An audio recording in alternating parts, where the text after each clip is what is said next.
मैं आया हूँ, उनके जज्बे को सलाम करने के लिए आया हूँ। उनकी जो शहादत है वो शहादत बेकार न गई है न जाएगा। ऐसे वीर सपूतों पे कुर्बानी से आज देश की सरहद की हिफाजत कितनी हो रही है। नमस्कार, न्यूज प्रोडक्शन देख रहे हैं और मैं हूं आपके साथ रंजन सिंह। भारत पाकिस्तान के बीच तनातनी के दौरान बिहार के जाबाज जो है वो सरहद पर उन्होंने अपनी जो है वो शहादत दी।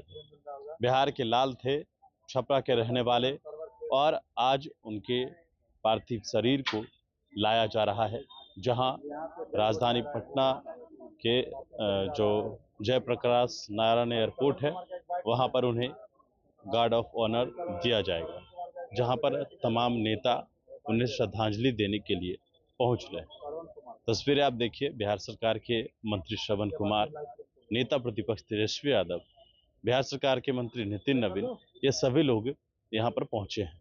और अब से कुछ ही देर में जो शहीद हैं हुए हैं उनकी पार्थिव शरीर जो है वो यहाँ पर लाई जाएगी और यहाँ पर गार्ड ऑफ ऑनर दिया जाएगा। दरअसल जिन्होंने अपनी शहादत दी है वो बिहार के छपरा के रहने वाले हैं। उन्होंने जम्मू कश्मीर में अपनी शहादत दी जब हिंदुस्तान और पाकिस्तान के बीच लगातार तनातनी की स्थिति बनी हुई थी, और उस दौरान अपनी बटालियन को लेकर जो बताया जा रहा है कि बटालियन को आगे बढ़ने के दौरान जो गोली है वो उन्हें लगी और उसके बाद जो है वो शहीद हो गए। जिसके बाद पूरे देश में कई राज्यों के जो लोग हैं वहाँ वहाँ पर भी जो है वो लोग जो शहीद हुए हैं उस राज्य में जो है वहाँ पर उनकी पार्थिव शरीर को ले जाया जा रहा है। और उसी कड़ी में बिहार में भी जो शहीद हुए हैं उनकी पार्थिव शरीर को बिहार लाया जा रहा है और बिहार में उन्हें श्रद्धांजलि और उसके बाद उनके पार्थिव शरीर को उनके पैतृक गांव, जो कि बताया ये गया है कि छपरा के और गरखा के नारायणपुर के रहने वाले निवासी रहे हैं, और इनकी शहादत जो है वो जम्मू कश्मीर में हुआ है।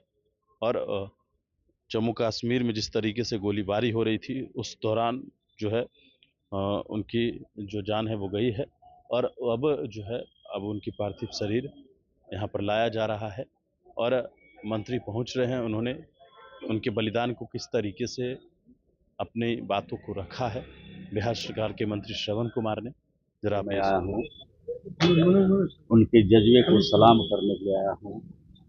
उनकी जो शहादत है वो शहादत बेकार न गई है न जाएगा।